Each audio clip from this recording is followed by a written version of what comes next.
പിതാവിൻ്റെയും പുത്രൻ്റെയും പരിശുദ്ധാത്മാവിൻ്റെയും നാമത്തിൽ ആമേൻ. ഇന്ന് ഏപ്രിൽ 15 വലിയ ചൊവ്വാഴ്ച.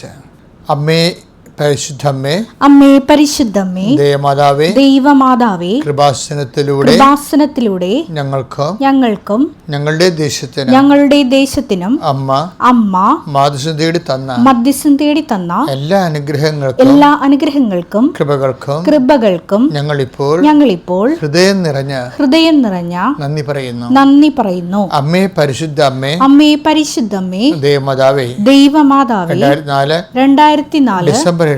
ഡിസംബർ 7 തീയതി ഉച്ചകഴിഞ്ഞ് 2:30 കൃപാസനത്തിൽ സംഭവിച്ച അമ്മയുടെ പ്രത്യക്ഷപ്പെടലിനെ കുറിച്ച് തിരുസഭയ്ക്ക് സമർപ്പിച്ചിരിക്കുന്ന പഠനരേഖകളുടെ മേൽ സഭാത്മകമായ പഠനം ആരംഭിക്കുവാൻ ഞങ്ങൾ പ്രാർത്ഥിക്കുന്നു. അമ്മേ പരിശുദ്ധമ്മേ, ഭൂസ്വർലോകങ്ങളുടെ രാജ്ഞിയായ അങ്ങയ്ക്ക് ഭൗമ സംരക്ഷണത്തിനായി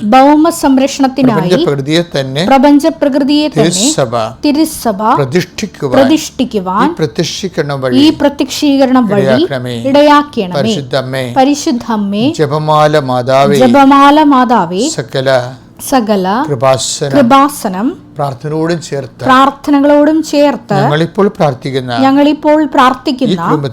ഈ കുടുംബത്തിന്റെ പ്രത്യേക നിയോഗവും. മക്കളെ, നിയോഗം പറ.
അമ്മയുടെ പ്രത്യക്ഷീകരണത്തിന്റെ ഈ അനുഗ്രഹവേളയിൽ ഞങ്ങൾക്ക് സാധിച്ചു തരുവാൻ കനിയണമേ. ആമേൻ. വിശ്വാസ പ്രമാണം. സർവശക്തനായ പിതാവും ആകാശത്തിന്റെയും ഭൂമിയുടെയും സൃഷ്ടാവുമായ ദൈവത്തിൽ ഞാൻ വിശ്വസിക്കുന്നു. അവിടുത്തെ ഏകപുത്രനും ഞങ്ങളുടെ കർത്താവുമായ ഈശോ മിശിഹായിലും ഞാൻ വിശ്വസിക്കുന്നു. ഈ പുത്രൻ പരിശുദ്ധാത്മാവിനാൽ ഗർഭസ്ഥനായി കന്യകാമറിയത്തിൽ നിന്ന് പിറന്ന് പൊന്തിയോസ് പീലാത്തോസിന്റെ കാലത്ത് പീഡകൾ സഹിച്ച് കുരിശിൽ തറയ്ക്കപ്പെട്ട് മരിച്ച് അടക്കപ്പെട്ട് പാതാളങ്ങളിൽ ഇറങ്ങി മരിച്ചവരുടെ ഇടയിൽ നിന്ന് 3-ാം നാൾ ഉയർത്ത് സ്വർഗത്തിലേക്ക് എഴുന്നള്ളി സർവശക്തിയുള്ള പിതാവായ ദൈവത്തിന്റെ വലതുഭാഗത്തിരിക്കുന്നു. അവിടെ നിന്ന് ജീവിക്കുന്നവരെയും മരിച്ചവരെയും വിധിക്കുവാൻ വരുമെന്നും ഞാൻ വിശ്വസിക്കുന്നു. പരിശുദ്ധാത്മാവിലും ഞാൻ വിശ്വസിക്കുന്നു. വിശുദ്ധ കത്തോലിക്കാ സഭയിലും പുണ്യവാന്മാരുടെ ഐക്യത്തിലും പാപങ്ങളുടെ മോചനത്തിലും ശരീരത്തിന്റെ ഉയർപ്പിലും നിത്യമായ ജീവിതത്തിലും ഞാൻ വിശ്വസിക്കുന്നു. ആമേൻ. സ്വർഗ്ഗസ്ഥനായ ഞങ്ങളുടെ പിതാവേ, അങ്ങയുടെ നാമം പൂജിതമാകണമേ. അങ്ങയുടെ രാജ്യം വരണമേ. അങ്ങയുടെ തിരുമനസ് സ്വർഗത്തിലെ പോലെ ഭൂമിയിലും ആകണമേ. അന്നു വേണ്ടുന്ന ആഹാരം ഇന്ന് ഞങ്ങൾക്ക് തരണമേ. ഞങ്ങളോട് തെറ്റ് ചെയ്യുന്നവരോട് ഞങ്ങൾ ക്ഷമിക്കുന്നത് പോലെ ഞങ്ങളുടെ തെറ്റുകൾ ഞങ്ങളോടും ക്ഷമിക്കണമേ. ഞങ്ങളെ പ്രലോഭനത്തിൽ ഉൾപ്പെടുത്തരുതേ, തിന്മയിൽ ഞങ്ങൾ രക്ഷിക്കണമേ. ആമേൻ. നന്മ നിറഞ്ഞ മറിയമേ, സ്വസ്തി. കർത്താവ് അങ്ങയുടെ കൂടെ സ്ത്രീകളിൽ അങ്ങ് അനുഗ്രഹിക്കപ്പെട്ടവളാകുന്നു.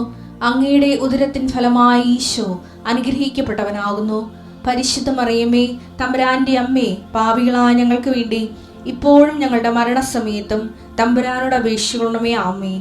നമുക്ക് പ്രാർത്ഥിക്കാൻ. പ്രിയപ്പെട്ടവരെ, കർത്താവിൻ്റെ ദിനങ്ങളിലൂടെ സഭ കടന്നു പോവുകയാണ്. ഇത് ദൈവസ്നേഹത്തിൻ്റെ കാലഘട്ടമാണ്. ആത്മാവ് ദൈവസ്നേഹത്തിൻ്റെ പുഴയിലൂടെ നീന്തി അക്കരയ്ക്ക് പ്രവേശിച്ച് ഉയർപ്പിൻ്റെ മഹിമ പ്രാപിക്കുമ്പോൾ നമ്മളെല്ലാം ദൈവസ്നേഹം കൊണ്ട് നിറഞ്ഞവരായിരിക്കും. അങ്ങനെ ആയിരിക്കട്ടെ എന്ന് പ്രാർത്ഥിച്ചുകൊണ്ട് ആശംസിച്ചുകൊണ്ട് പ്രാർത്ഥനയിലേക്ക് വരാം. കർത്താവേ, നിൻ്റെ വിശുദ്ധ പൗരോഹിത്യത്തെ നീ മഹത്വപ്പെടുത്തണമെന്ന് പ്രാർത്ഥിക്കുന്നു. കർത്താവേ, സഭയിലുള്ള സാന്നിധ്യം നീ പ്രകടമാക്കണമേ എന്ന് പ്രാർത്ഥിക്കുന്നു. 39 വർഷം ഞാൻ അർപ്പിച്ച കുർബാനയുടെ യോഗ്യതയാൽ കൃപാസ്ഥാനത്താറെ ജീവനോടെ പ്രത്യക്ഷപ്പെട്ട പരിശുദ്ധ അമ്മയുടെ പ്രത്യക്ഷീകരണത്തിൻ്റെ സ്ഥിരീകരണത്തിൻ്റെ അടയാളം ലഭിക്കാൻ അത്താരെ നടക്കുന്ന ആയിരക്കണക്കിന് ഉടമ്പടി ആരാധനയുടെ ശക്തിയാൽ നിൻ്റെ ഉന്നതമായ നാമത്തിലെ ദൈവകരുണ വർഷിക്കട്ടെ എന്ന് പ്രാർത്ഥിക്കുന്നു. കർത്താവേ, അന്ധന് കാഴ്ച നൽകിയവനെ, ചെകിടിന് കേൾവി നൽകിയവനെ, ഊമന് സംഭാഷണ ശക്തി നൽകിയവനെ, മഹോരോഗ്യം സുഖപ്പെടുത്തിയവനെ, കർത്താവേ, മരിച്ചവനെ ഉയർപ്പിച്ചവനെ, അങ്ങയുടെ നാമത്തെ പ്രാർത്ഥിക്കുന്ന ഓരോ മകൻ്റെ മേലും മകളുടെ മേലും നിന്റെ തിരുമുറുപാർന്ന വലതുകരം, ആണിപ്രതാർന്ന അത്ഭുതകരം, അടിപ്പിഴ പോലെ വൈതാക്കാലം പോലെ സ്പർശിക്കണമേ എന്ന് പ്രാർത്ഥിക്കുന്നു. എൻ്റെ കർത്താവിൻ്റെ ഉന്നതമായ നാമത്തിൽ ഉച്ചമുതൽ ഉള്ളംകാല് വരെ കർത്താവിൻ്റെ ശക്തി പടരട്ടെ. Lord Jesus Christ, pour out His Spirit, touch with the fire fingers, soak with the precious blood. കർത്താവ്, അങ്ങയുടെ മക്കൾ ഈ അതിപ്രഭാതത്തിൽ എഴുന്നേറ്റ് നിന്നുകൊണ്ട് അതീവ ജാഗ്രതയോടുകൂടിയും സന്തോഷത്തോടെയും കൂടി കർത്താവെ ഇന്നത്തെ ജീവിതത്തെ അങ്ങേക്ക് സമർപ്പിക്കുകയാണ്. അതിമനോഹരമായൊരു നിമിഷമാണ് ഞങ്ങളുടെ എല്ലാ കുടുംബങ്ങളും നടന്നുകൊണ്ടിരിക്കുന്നത്. ആയിരക്കണക്കിന് മനുഷ്യരാണ് കർത്താവ് ഈ പ്രാർത്ഥന അവലംബം വെച്ചിരിക്കുന്നത്. അവിടെ ഇന്നത്തെ യാത്രയെ ഞാൻ ആശീർവദിക്കുന്നു. നിങ്ങളുടെ ഇന്നത്തെ ഉദ്യമങ്ങളെ ഞാൻ ഈശോയുടെ നാമത്തെ ആശീർവദിക്കുന്നു. നിങ്ങളുടെ ചിന്തകൾ, നിങ്ങളുടെ സംസാരങ്ങൾ, നിങ്ങളുടെ വീണ്ടും വിചാരങ്ങൾ, ഒത്തുകൂട്ടങ്ങൾ, അവിടെ നടക്കുന്ന ചർച്ചകൾ, നിങ്ങൾ പങ്കെടുക്കുന്ന വിഷയത്തിൽ നിങ്ങൾ ആഗ്രഹിക്കുന്ന ദൈവനിശ്ചയപ്രകാരമുള്ള തീരുമാനങ്ങൾ ലഭിക്കുന്ന പരിശുദ്ധമ്മ ദേവമാതാവിന് നിങ്ങളുടെ എല്ലാ സംരംഭങ്ങളെയും ഇടപഴകലുകളെയും കർത്താവിൻ്റെ തിരുസന്നിധിയിലെ മാതാവിൻ്റെ മധ്യസ്ഥ സമർപ്പിക്കുന്നു. അമ്മയാണ് ഞങ്ങളുടെ ഉറപ്പ്. അമ്മയുടെ പ്രത്യക്ഷീകരണത്തിന് സാക്ഷിയാകാൻ വേണ്ടി ഉടമ്പടി എടുത്ത് ദൈവതിരുസന്നിധിയിൽ സുവിശേഷഭീതമായ ജീവിതം വ്യാപരിപ്പിക്കുന്ന എല്ലാ മക്കളെയും ഈ നിമിഷം അനുഗ്രഹിക്കണമേ എന്ന് പ്രാർത്ഥിക്കുന്നു. കർത്താവെ, കുഞ്ഞുങ്ങൾ പരീക്ഷയുടെ റിസൾട്ട് പ്രതീക്ഷിക്കുന്നവരുണ്ട്. കർത്താവെ, മനസ്സ് അധികം ധൈര്യമില്ലാത്ത മക്കളുണ്ട്. അവരെല്ലാം അവരെ ഓർത്ത് ഞങ്ങൾക്ക് പേടിയും ഉത്കണ്ഠയും ഉണ്ട്. കർത്താവെ, അവർക്ക് മാർക്ക് കുറഞ്ഞു പോയെന്ന് വിചാരിച്ചുകൊണ്ട് എന്തെങ്കിലും പുഴത്തരങ്ങൾ കാട്ടിക്കൂട്ടുന്ന മക്കളെ ഞങ്ങൾ പ്രത്യേകം അങ്ങയുടെ തിരുസന്നിധിയെ സമർപ്പിക്കുന്നു. അവരെ നീ ഏറ്റെടുക്കുകയും അവരെ സന്ധിക്കുകയും അവരെ സംരക്ഷിക്കുകയും ചെയ്യണമേ എന്ന് പ്രാർത്ഥിക്കുന്നു. കർത്താവ്, മക്കളെ ഉണ്ട് കർത്താവെ, അവരുടെ ഭാവി പ്രവർത്തനങ്ങളുണ്ട്. അവരുടെ ഭാവി ജീവിതം കരുപിടിപ്പിക്കുന്ന പുതിയ വഴികളെ ഞങ്ങൾ കാണിച്ചു തരണമേ. അതിനുവേണ്ടിയുള്ള എല്ലാ യാത്രകളെയും ചിന്തകളെയും തീരുമാനങ്ങളെയും യാത്രകളെ നീ ആശീർവദിക്കണമെന്ന് പ്രാർത്ഥിക്കുന്നു. കർത്താവെ, കുഞ്ഞു കട കൊണ്ട് ചെറിയൊരു മോരും വെള്ളമൊക്കെ ഇരുന്നുകൊണ്ട് ഒരു കുടുംബം അരിവെക്കാൻ വേണ്ടി വിഷമിക്കുന്നവരുണ്ട് ഈശോയെ. ചെറിയ മൃഗങ്ങളെ പോലുള്ള കാര്യങ്ങൾ കൊണ്ട് ജീവിക്കുന്നവരുണ്ട് ഈശോയെ. ചെറിയ കുഞ്ഞു വലകൾ കടലിൽ എറിഞ്ഞ് ജീവിക്കുന്നവരുണ്ട് ഈശോയെ. അതുകൊണ്ട് തന്നെ വലിയ വ്യാപാരങ്ങൾ ചെയ്ത് വലിയ കടങ്ങളിൽ അകപ്പെട്ടിരിക്കുന്നവരുണ്ട് ഈശോയെ. എല്ലാ തരത്തിലും help those who have all kind of troubles എന്ന് കർത്താവെ അങ്ങയുടെ പുസ്തകത്തിൽ എഴുതിയിട്ടുണ്ട്.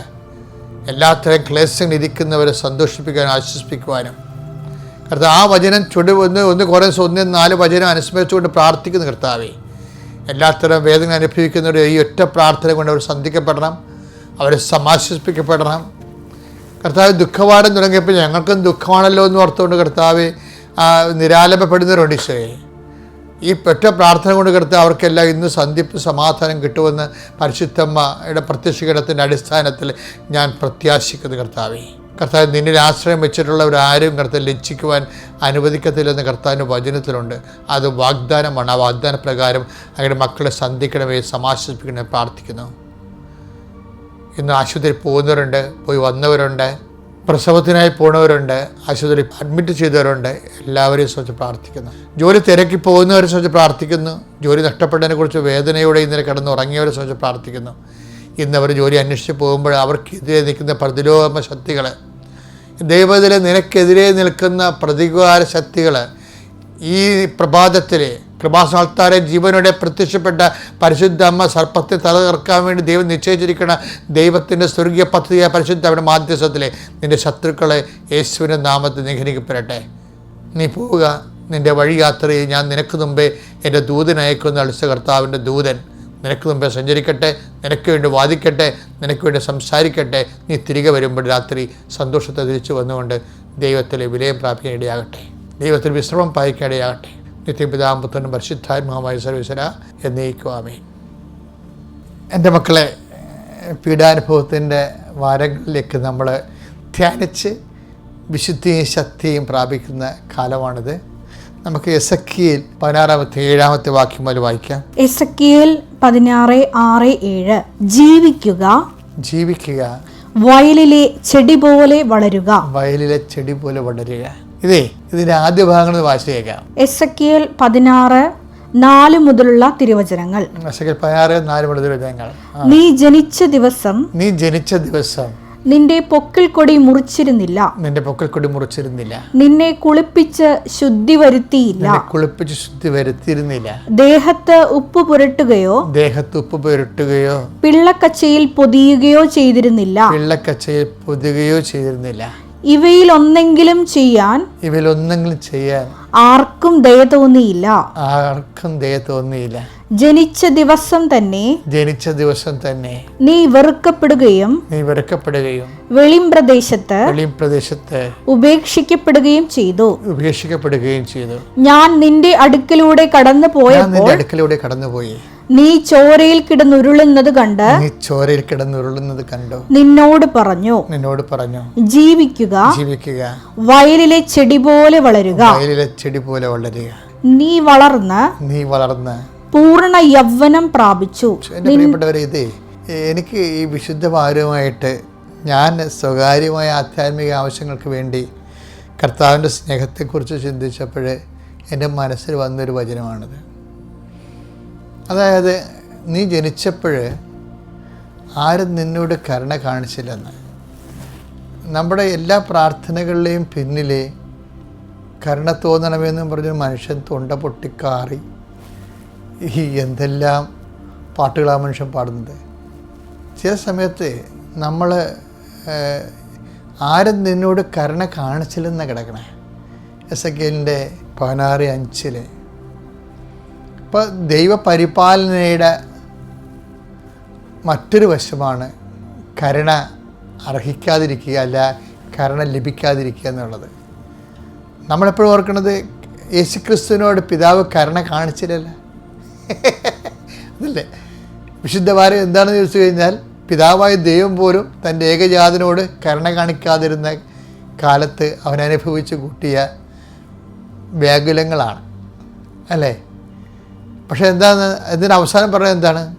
ഞാൻ ഈ ഏലോ ലാമ സബക്താനി, എൻ്റെ ദൈവമേ എന്തുകൊണ്ട് ഉപേക്ഷിച്ചെന്നൊക്കെ ചോദിക്കും. പക്ഷെ അതിൻ്റെ അനുഭവത്തിൻ്റെ വെളിയിൽ ചോദിക്കുന്നതാണ്, ഞാൻ നിന്നെ ഉപേക്ഷിച്ചില്ല, നീ അങ്ങനെ ചോരയിൽ കിടന്ന് ഉരുളെന്ന് കാണുമ്പോഴും ഞാൻ നിൻ്റെ അടുത്ത് കൂടി കടന്നുപോയെന്ന്. അപ്പം അതിൻ്റെ അർത്ഥം എന്താണ്? കർത്താവിൻ്റെ പ്രാർത്ഥന കുരിശിൽ കിടന്നുള്ള ഏലോയ് ലാമ സബക്താനി എന്ന് പ്രാർത്ഥിക്കുമ്പോഴും പിതാവായ ദൈവം അത് അനുഭവിച്ച് കൊടുത്തുകൊണ്ട് അരികിൽ നിൽക്കുന്നുണ്ടായിരുന്നു. എൻ്റെ അർത്ഥം ആധ്യാത്മികതയിൽ, അതായത് ബലമുള്ള ആധ്യാത്മികതയാണ് ദൈവം ആഗ്രഹിക്കുന്നത്. ചില സമയത്ത് ചില ക്ലേശങ്ങൾ നമുക്ക് ദൈവം കൽപ്പിച്ചു നൽകും. അതെന്തിനു വേണ്ടിയാണ്? ജീവിക്കുക, നേഴ്സറി പ്ലാന്റ് പോലെ വളരാനല്ല. സ്പൂൺ ഫീഡ് ചെയ്തിട്ടേ ദൈവം അങ്ങനെ ആഗ്രഹിക്കണില്ല. നമ്മളിങ്ങനെ നേഴ്സറി പ്ലാന്റ് പോലെ പ്രത്യേക ശുശ്രൂഷ ലഭിച്ച് ബിസ്ക്കറ്റ് ബേബീസിനെ പോലെ വളരാൻ ദൈവം ആഗ്രഹിക്കുന്നില്ല.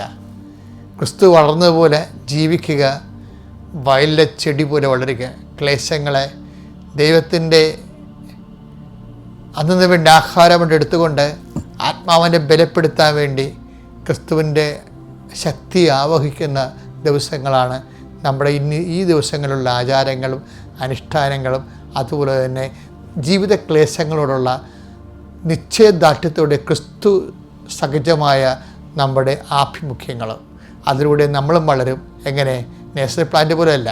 ജീവിക്കുക, വയലിലെ ചെടി. ആരും സംരക്ഷിക്കാനില്ല, ആരും വെള്ളം കോരി തരാനില്ല, ആരും വളമിടാനില്ല, ആരും വേലി കെട്ടാനില്ല. എങ്കിലും അവൻ നമ്മൾ മുന്നോട്ട് പോകും. അവൻ വളർന്നു പോയില്ല. അവനെ യൂദാ ചുറ്റിക്കൊടുത്തു, അവൻ മുന്നോട്ട് പോയി. അവനെ പത്രോസ് തള്ളിപ്പറഞ്ഞു, അവൻ മുന്നോട്ട് പോയി. അവനെ പീലാത്തോസ് കൈകഴുകി തള്ളിപ്പറഞ്ഞു, അവൻ മുന്നോട്ട് പോയി, അവൻ്റെ ചങ്കിൽ കുത്തി.